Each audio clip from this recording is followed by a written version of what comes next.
Hola, buenos días. Soy Jerry Ruiz de Puebla, México, y hoy estamos en los viñedos de Santa Elena. Acompáñenme a conocer.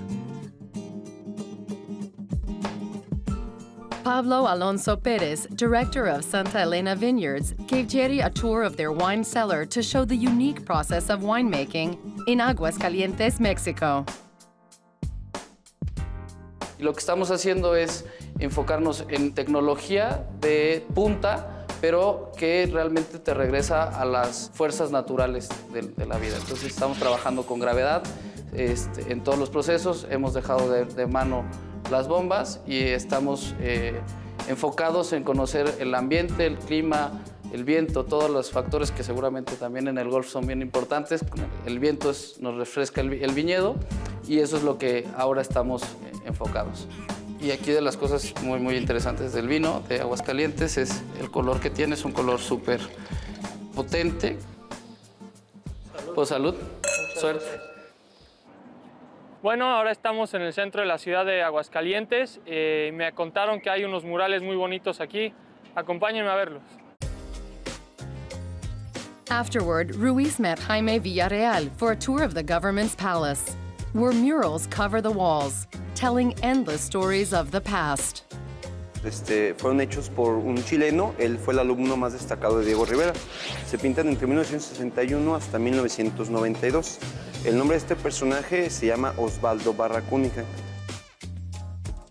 Pues este mural lo empieza a pintar en 1962, lo termina en el mismo año y habla sobre Aguascalientes y su gran feria. Aguascalientes pues, tiene la feria más grande del país y bueno, nos habla en aquellas épocas lo que era la feria, ¿no? Con su algarabía, sus juegos del casino, los juegos de la fortuna. Aquí vemos a las peleas de gallos, del palenque, y vemos un poco de todo lo que es la algarabía de la feria de San Marcos.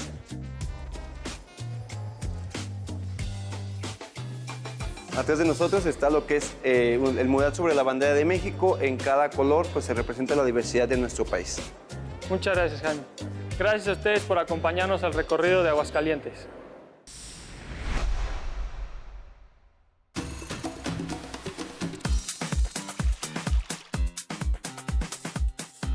The first round of PGA Tour Latinoamérica's 58th Abierto Mexicano de Golf at the Par 71 Club Campestre Aguascalientes featured a slew of players going low, including American Ken Looper and Mexico's Jerry Ruiz. But leading the pack were 25-year-old Nate Lashley and local favorite Sebastian Vázquez. Both set the pace with a pair of 8-under 63s. Muy bien, muy contento, muy buen comienzo. La verdad le pegué muy bien todo el día, pegué los 14 fairways, yo creo que eso fue lo más importante. Entonces todo el tiempo estuve en posición para poder atacar y la verdad me mantuve muy bien. Round 2 featured more low scores, but with some fresh names atop the leaderboard. Looper's solid play continued with a 69. And he was joined by England's Kelvin Day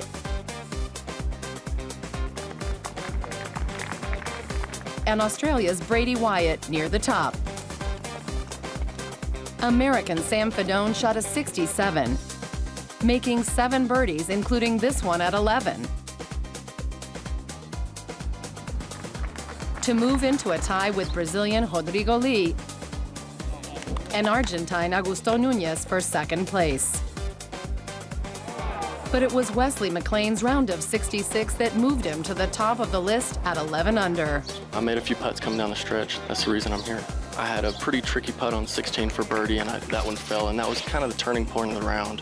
I kind of relaxed after that. I'm just going to come out and be aggressive like I was the last 2 days and try to make as many birdies as I can.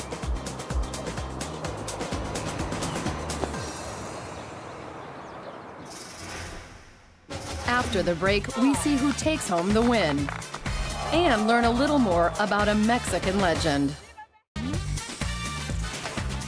Esto es PGA Tour Latinoamérica.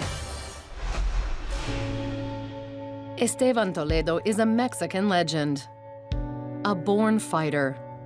He's the youngest of 11 children, raised on the streets of Mexicali, Mexico, and has been fighting for his career since the beginning. I learned to be tough. I learned to be humble. I learned that not too many people are gonna give me anything, so I gotta go out there and earn it myself. And I put a lot of hours and weeks and months and years, and that's where I'm at right now. Golf has been a lifelong journey for Toledo. He found marginal success on the PGA Tour, posting just 11 top 10s in 298 starts. And he reached the winner's circle only once on the Web.com Tour. But things have changed since he started playing on PGA Tour Champions. Toledo has taken home 4 victories since his PGA Tour Champions debut in 2013. The first win coming at the 2013 Insperity Invitational, a win that went down in history. Esteban Toledo is your winner. It was an unbelievable experience for me winning that tournament because I never won anything on the PGA Tour. So winning that day on Cinco de Mayo, it was history for me, for my fans, for my wife, my children, and for the fans in Mexico. It was very special. His most recent win was this past February at the Allianz Championship. Esteban Toledo, 3 extra holes here in Boca Raton to secure the Allianz Championship. Toledo has not only made a name for himself, but for Mexican golf. He's an inspiration to many, including his good friend and Mexican tour member, Alejandro Quiroz. Yo creo que ha sido un gran ejemplo, ha sido un ejemplo de mucha tenacidad, de mucha superación. Toma muy en serio su papel de jugador, de embajador del golf mexicano. Es un golfista que es un ejemplo de disciplina, de entrega, de entrenamiento, de seriedad, de profesionalismo. Toledo will keep on fighting to be that Mexican golf hero. The third round of the 58th Abierto Mexicano de Golf from Club Campestre Aguascalientes once again featured a tight collection of players atop the leaderboard. Robert Rohana fired a 65, climbing into the top 5 for the first time on the week. While American Will Murphy's round of 67 kept him in contention at 10 under, tying for 7th. Augusto Núñez kept himself in contention with his 3rd straight round in the 60s and was 1 back heading into the final round. But East Texas natives Sam Fedone and Wesley McLean wrote the headlines of the day, tying for the lead at 14 under with 18 holes left to play. It's extremely special. We both played at the same course growing up, and to be in the position that we're in, where we're from, we're making a lot of people happy. I know Wes looks forward to it, as do I. It's going to be a really fun day.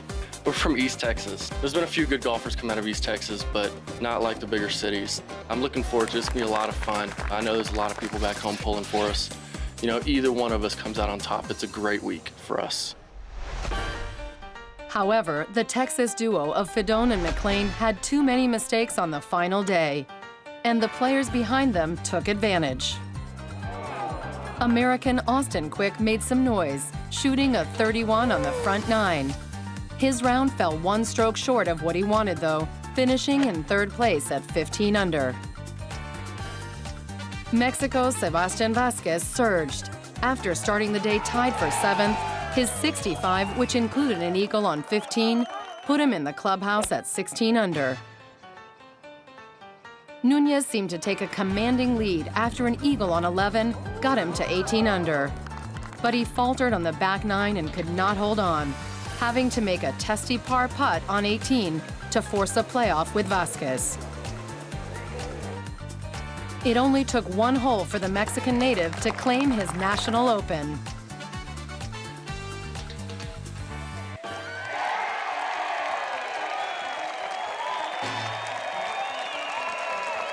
Muy feliz, sobre todo de ganar en México, y bueno, he estado trabajando muy duro por esto. Yo creo que es un sueño de todos los mexicanos poder ganar el Abierto Mexicano, y muy contento de haberlo logrado, y sobre todo de de regresar al círculo de ganadores. With the victory, Vasquez becomes the first Mexican to win the tournament in 10 years. Sebastian Vasquez, who plays on the Web.com Tour full-time, moved into the 10th spot on the order of merit after his win. Argentine Puma Domínguez, Canadian Corey Connors, and Americans John Young Kim, Sam Fedone, and Anthony Paolucci stayed in the same positions, filling out the top 5. Coming up, a lesson on chip shots. And we get a tour of Mazatlan, Mexico. Esto es PGA Tour Latinoamérica. PGA Tour Latinoamérica rookie Case Cochran took his wife and caddy, Ashton Cochran, out for a tour of El Quelite, just outside of Mazatlan, Mexico. To start the day, a proper Mexican meal at El Mesón de los Laureanos. You ready for this? Yeah, I hope you're hungry. I'm pretty hungry. This looks awesome. Oh, café con leche, por favor. I know that word. I know cafe. I practice my ordering Spanish. Cheers. Cheers. Let's try some of this. This looks like a pancake. I'm going cheese. You're going cheese? Strong play. I like that. So I think this is just another one of the awesome experiences we've had out here. Yeah, I mean, we didn't know what really to expect coming into this year, and everything's been great. Every country's been great. It's pretty cool that I have you out here, though. I mean, not everyone gets to travel with their wife and have them caddy and help them out every step of the way. That's pretty darn cool. Yeah, it's been awesome. After lunch, Case got to feed the goats, One is called peas and the other is log. while Ashton got a tortilla-making tutorial. This is harder than it looks. No lo aplasten mucho Okay, not so hard, not so hard. Soft. Okay. Oh, this one looks better. Look at me, I'm a pro. Hola, ¿cómo estás? Bien, ¿usted? To end the day, Case and Ashton got a one-on-one tour of Viñata Los Osuna, where they learned how to make mezcal and how to drink it. Which one you want to taste? Your favorite, the last one. I'm an expensive caddy. Salud. Salud. Breathe in, drink. So good. You feel That is really good. Well, that's it for us. We had a ton of fun today, but I think we need to go do a little practicing and not too much mezcal.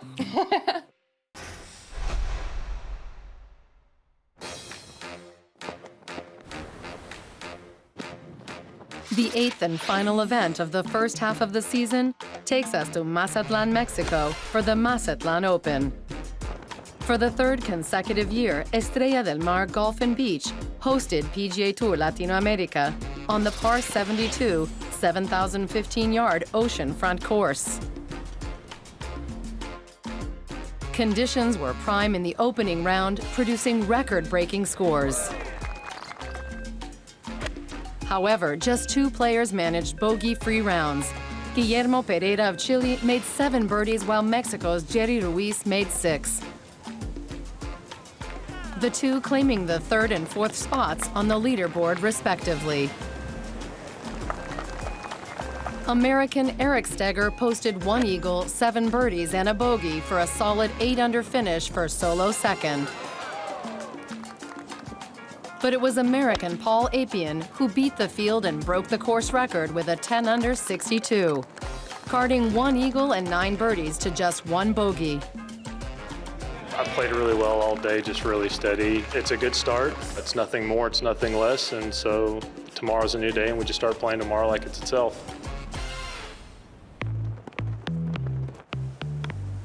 The course toughened up for round 2. Paul Apian carded just 1 birdie, a bogey, and 1 double bogey, dropping him to an 8-under total, but still in contention and tied for 3rd. Matthew Negri of California posted a bogey-free 67 to climb up the leaderboard into a tie for 1st with American Ken Looper at 9-under par. Looper managed 6 birdies to 1 bogey to sign for a 67 on his card. I played really great. I hit the ball really solidly. Struggled putting to start with, but towards the end I started catching on with my putting. I just held on for the last couple holes and just made my birdies where I could. Looper headed into the weekend with the 36-hole lead for the third time this season. Up next, the winner of the Mazatlán Open is crowned to close the first half of the 2016 season. Esto es PGA Tour Latinoamérica. Hello, my name is Willie Pumerol from Dominican Republic, and this is Golf 101.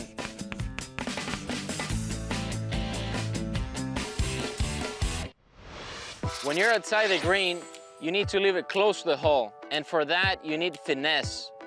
Here are a few tips that are gonna help you with your chip shots. The chip shot is a short shot that you play from around the green. The important thing is to make it in the hole or to leave it really close to the hole. After examining the contour of the green, it's very important to select the spot where you want the ball to land. This will determine how the ball is gonna roll and how close you're gonna leave it to the hole. Visualization is key in the short game.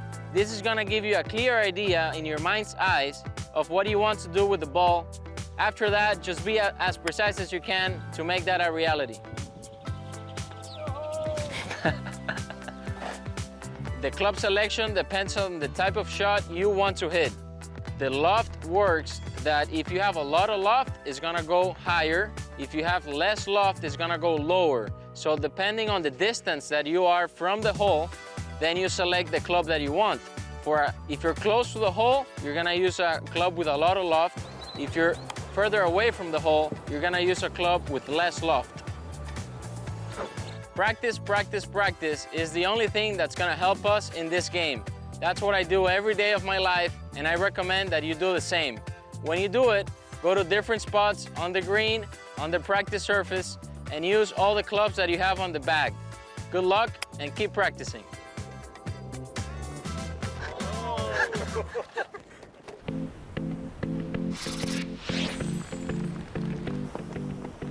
Round 3 of the Mazatlán Open featured a traffic jam atop the leaderboard, with 6 co-leaders sitting at 11 under by day's end. It started with Canadian Derek Gillespie, who had the low round of the day, shooting a 66 to lead the pack. Argentines Leandro Morelli and Nelson Ledesma shot 67 and 68 respectively to get to an 11 under 205 total. Matthew Negri kept pace, shooting a 2 under par round, also tying for the lead. And lastly, Americans Eric Steger and Paul Apian had 2 of only 4 bogey-free rounds on Saturday, getting them both to the magic number of 11 under. Really good test of golf, especially coming down the last 4 holes with all the wind. I just tried to stay patient. It's my first bogey-free round, I think, in over a year, so it felt really good, especially heading into tomorrow. Wind played a factor on Championship Sunday, and none from the pack of 6 co-leaders could make a strong enough move in the final round, though Argentine Leandro Morelli put up a good fight. Morelli was in the lead through the first 9 holes, carding a 4 under 32, bringing his total score to 15 under.